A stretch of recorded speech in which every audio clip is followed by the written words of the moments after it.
Pili mo lahat ng tao. Parang nalubog lahat sa tubig pagkatapos sinawawala na nakaligtas sa kanyang pamilya. Marks a new generation. Kaya sa Bible, mayroong mga tinatawag na literary Marko. Mapapansin niyo yan sa mga ilang nakasulat sa Bible. Tapos, literary unity. Yung kaugnayan ng mga istorya ng kasaysayan doon sa buong Genesis. Actually, yung first 5 books, Meron ba dyan? ganun lang. Umaasa sila dito. Meron ka mag-buhay sila. Sa sarili nilang kailangan. Nakadepende lang sila.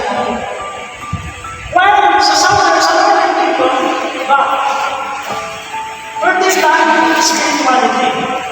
More expansive, more considerate sa buhay, less more emphasizing more sa buhay. Ang buhay nila tapos, fullness ng buhay nila tayo. While,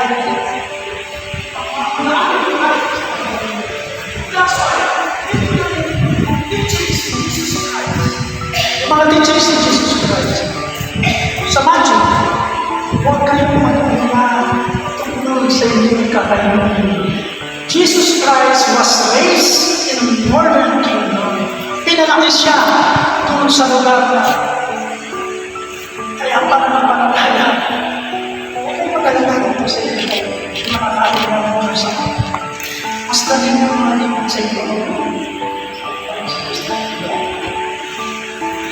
May malaking pagkakaiba.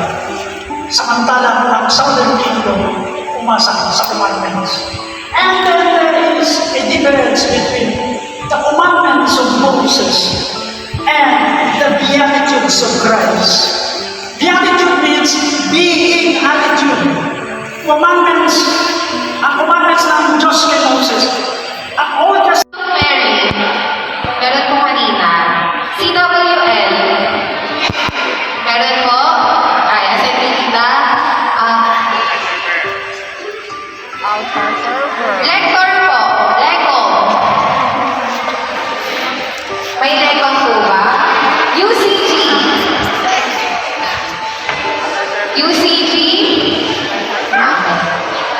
Sige, kita mo. Sige po, BEC. Ilan po kayo?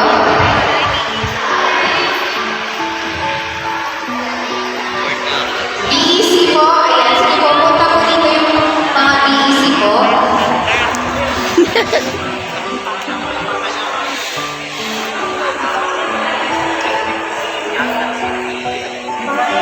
Sige, BEC po.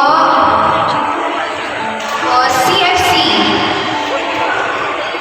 CFC. Ilan po yung klase po? Okay, next. Preparing of Our Lady of Mercy. Ay, nakakita na rin sa mga dyan. Our Lady of Lourdes Parish sa Caloocan.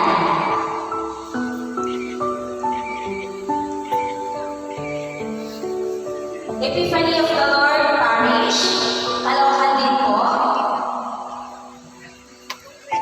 Santo Niño and Nicolas po na napuntahan namin Santo Niño de Congreso Parish. At saka yung last, ito po. Inalang buhay. Okay, so